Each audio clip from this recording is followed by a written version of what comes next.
when McCarthy and I made that film in Ireland, we were very conscious. We were trying to make a new style of film, get rid of the commentary, and make it comprehensible, even though it's in Gaelic. Make it comprehensible by structure and by subtitling the Gaelic to American students, and I suppose British students too, if they're interested. And this became called observational cinema. Yes. Ours was the very first film made in that style, although the McDougalls were in our film school right then. They were cutting films in their style, the same style that came out a little later. It turned out that film had real historic significance, not just for the reason I've given, that this particular style of documentary is illustrated by, but 2 or 3 years later, Ireland joined the common market. And then the economy in Ireland began to boom. And as Chairman Mao said long ago, a rising tide lifts all the boats. And it did in Ireland too. People around Dublin who were now in IT business and were making piles of money wanted weekend cottages and getaway places.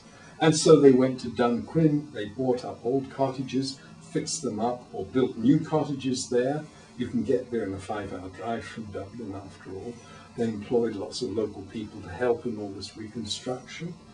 The place has had a booming tourist industry ever since we left it. I don't think because of us, but because David Lean went there and made this rather bad film, Ryan's Daughter, for MGM. At the same time I was working in MGM, he was making that.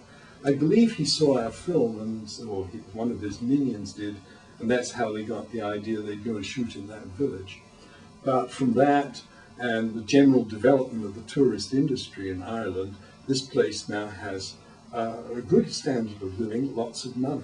Whereas when we were there, not only was it very poor, it was very sad. I think that the population we saw in that village, which was clearly old, as you can see from the film, very few children, and some of those are visiting children, it was a very old population of people who were something like social relics. They weren't smart enough, educated enough, or knew English enough to immigrate to the United States, or even to Liverpool. So, or some tried and were turned back by US immigration. So there they are there.